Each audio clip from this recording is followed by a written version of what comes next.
चलो धीरे धीरे।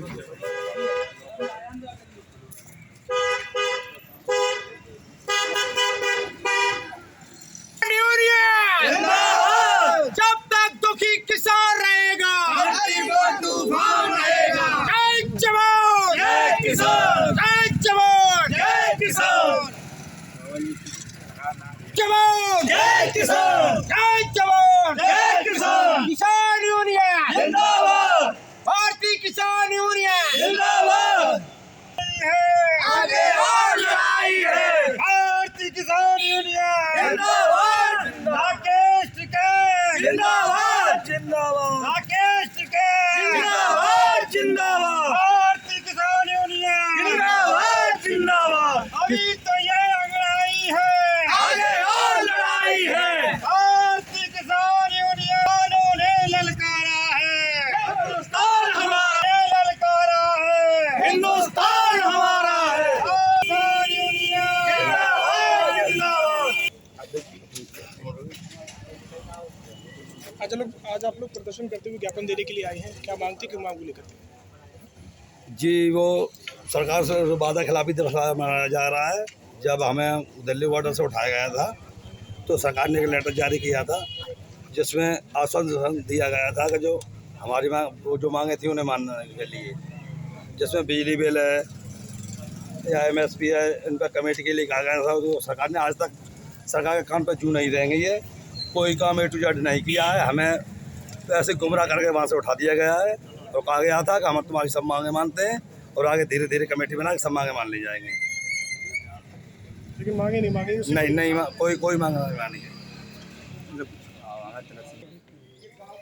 तिलक सिंह जी, आज आप ज्ञापन सौंपने आए, क्या मांगे हैं, किन किसानों की समस्या हो रही है? आज ये जो मांग पत्र देने आए माननीय राष्ट्रपति जी को, 9 दिसंबर 2021 को भारत सरकार ने एक लिखित आश्वासन दिया था संगठन को कि जो भी आपकी आंदोलन जो भी मांगों को लेकर चल रहा है, मैं आपकी सभी मांगों को मान रहा हूं और 3 कृषि कानून को वापस लेते हुए MSP पर एक कमेटी बनाऊंगा, उसमें आप लोगों की भी भागीदारी होगी, किसानों की भागीदारी होगी। लेकिन 9 तारीख के बाद 11 तारीख को आंदोलन समाप्त हुआ। उसके बाद में सरकार ने उस जो लिखित में हमारा समझौता हुआ उस समझौते के प्रति कोई कार्रवाई नहीं की, जिससे सभी के देश के सभी किसानों में रोष है कि सरकार वादा खिलाफी कर रही है लगातार।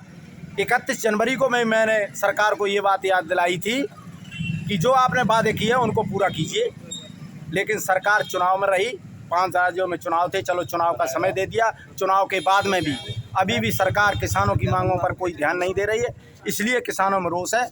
मैं पुनः सरकार को ये याद दिलाने आया हूँ कि जो आपने वादा किए थे उनको पूरा करें, और यदि आप वादा खिलाफी करेंगे तो आंदोलन के लिए मजबूर होना पड़ेगा किसान को और देश में फिर आंदोलन होगा। डीजल के दाम बढ़ रहे हैं, फिर से वापस बढ़ने की बात सामने आ रही है, क्या कहना चाहिए? सरकार को किसानों की कतई चिंता नहीं है और न पब्लिक की चिंता है, उन्हें सिर्फ अपनी कुर्सी की चिंता है। प्रधानमंत्री 2024 का चुनाव देख रहे हैं, पूंजीपति लोगों के आधार पर सरकार चला रही है, किसान और गरीब जनता मर रही है।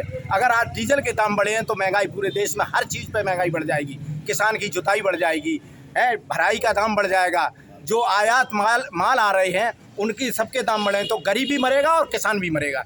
सिर्फ पूंजीपतियों का पेट भर रही है ये सरकार, इसलिए किसान विरोधी जन विरोधी सरकार है। तो मैं सरकार को फिर ये भी मांग कर रहा हूँ सरकार से की है कि डीजल के बढ़ाए हुए दाम तुरंत वापस लिए जाएं, अन्यथा आपको ये आंदोलन झेलना पड़ेगा। डीजल के जिंदाबाद, जय जवान जय किसान।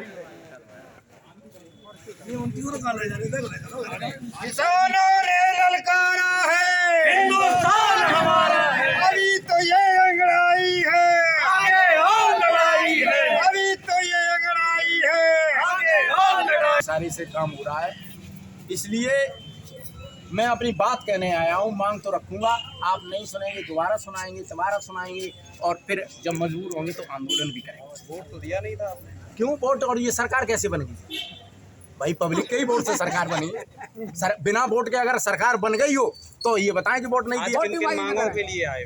आज ये है कि जो सरकार ने 9 दिसंबर 2021 को एक लिखित प्रारूप दिया था कि सरकार किसानों की निम्न मांगों को मान रही है, लेकिन आज 3 महीने से ज़्यादा हो गई, 4 महीने हो गए। 4 महीने में उस अपने किए हुए वादे पर कतई कोई इंच भर काम नहीं किया है, यानी वादा खिलाफी सरकार कर रही है। सरकार किसानों की बात नहीं मान रही है, इसलिए मैं एक बार